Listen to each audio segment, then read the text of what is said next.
Eu sou o pastor Fábio Rodrigues, sou diretor da Kadosh Contabilidade Eclesiástica e tenho por objetivo falar com você algumas dicas a respeito de contabilidade para igrejas e entidades sem fins lucrativos.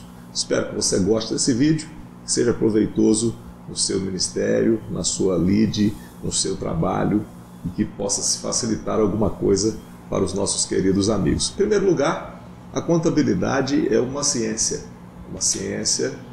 que trabalha com as mutações patrimoniais e ela é regida por normas. Segundo o direito brasileiro, a contabilidade está regida pelo Conselho Federal de Contabilidade, que é o nosso órgão normatizador. Esse órgão que estabelece os procedimentos para os contadores, para os escritórios especializados, para quem trabalha diretamente com isso. E é exatamente esse órgão, o CFC, que emite toda a padronização, todas as normativas que nós precisamos obedecer. Bom, em se tratando de contabilidade para igrejas, a gente tem que primeiro ressaltar a questão da imunidade. A igreja, segundo o artigo 150 da Constituição Federal, é imune, porque é vedado ao poder público instituir impostos sobre os templos de qualquer culto. Bom, essa imunidade se refere apenas à questão do pagamento de tributos. Por quê? O pagamento de impostos, ele é, neste caso, regulamentado pela Constituição, dizendo que as entidades religiosas, os templos de qualquer culto, não podem ser tributados. Mas existe uma confusão enorme que acontece porque alguns pastores ou algumas pessoas ligadas à igreja também entendem, obviamente sem nenhum amparo, de que a igreja está imune a procedimentos. Isso não é verdade. A imunidade é de tributos, a imunidade não se estende aos procedimentos fiscais, às declarações, ao cumprimento de prazos quanto às exigências do fisco. Imunidade tributária, ok, a igreja não paga tributos sobre a sua movimentação financeira. Procedimentos, a igreja não está imune. As entidades sem fins lucrativos não estão imunes. Todas as entidades de terceiro setor, associações, entidades de assistência social não estão imunes também.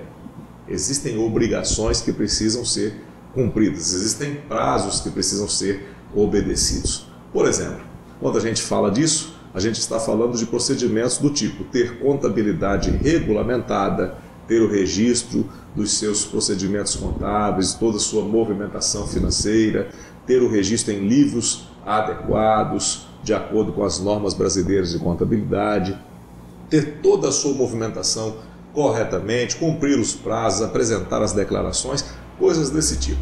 Bom, eu tenho encontrado ao longo do tempo algumas pessoas, alguns amigos, até mesmo pastores, gestores de igrejas ou de entidades que estão enfrentando algumas dificuldades. Quais? Dificuldades quanto à situação fiscal.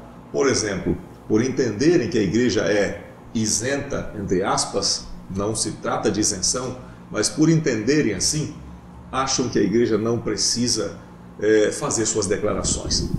Abrem o CNPJ, mas não cumprem prazos, não dão informações. E nós temos encontrado ao longo dos anos muitos casos de igrejas que estão com situações fiscais com várias pendências, com multas, com dívida ativa, uma série de coisas que poderiam ser evitadas se os procedimentos fossem observados, se os prazos fossem cumpridos, se as coisas fossem encaminhadas da maneira correta. Então, meus queridos, esta dica, ela é uma dica bastante legal, eu quero que você aproveite bastante, pois faremos alguns outros vídeos no intuito de te orientar a respeito desta situação.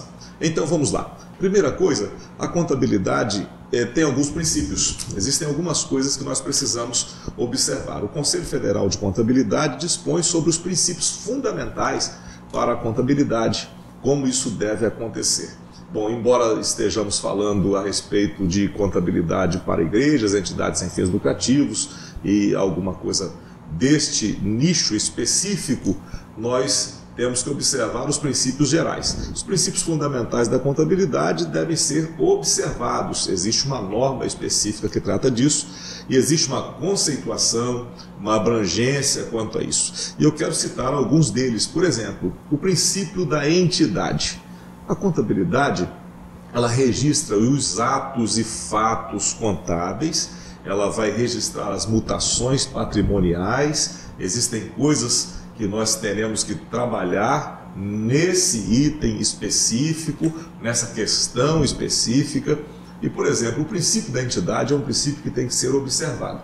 É muito comum em igrejas que se façam, por exemplo, compras em nome de terceiros, em que se faça compra de patrimônio e não se providencia a devida documentação legal. Por exemplo, comprou-se um imóvel com contrato de compra, mas não se lavrou a escritura correspondente, não se fez o procedimento, está no nome de alguém, ou até algum bem móvel, alguma coisa de uso que às vezes é comprada e é comprada no nome de alguém, se paga em nome de alguém. O princípio da entidade, ele trata desse assunto específico. É algo que a gente precisa tratar, porque o princípio da entidade reconhece o patrimônio como objeto da contabilidade e vai afirmar a autonomia patrimonial. Bom, o que eu quero dizer com isso? Bom, o que é da entidade tem que estar documentado em nome da própria entidade.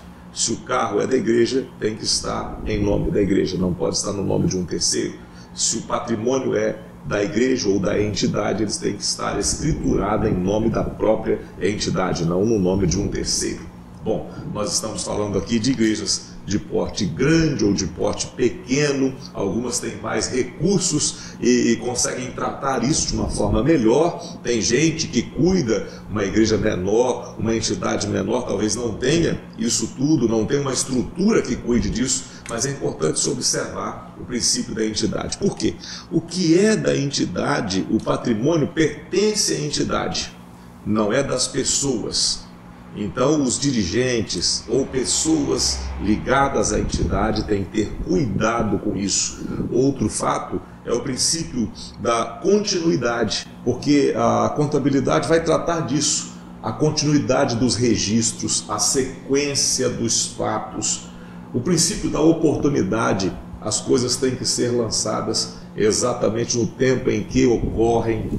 Então, os cuidados que devemos ter como igreja, como pastores, como gestores, é que devemos observar princípios. A imunidade tributária não se estende aos procedimentos. Se você é o presidente de uma igreja, é o gestor, compõe uma diretoria, fique atento. Nós daremos algumas dicas muito legais quanto a isso ao longo do tempo. Faremos vários vídeos para te orientar, para que você ande da forma correta, para que você cumpra aquilo que precisa ser cumprido e para que você realmente não tenha problemas com isso. Deus te abençoe e que a gente possa ter outros encontros. Até o próximo vídeo, se Deus assim nos permitir.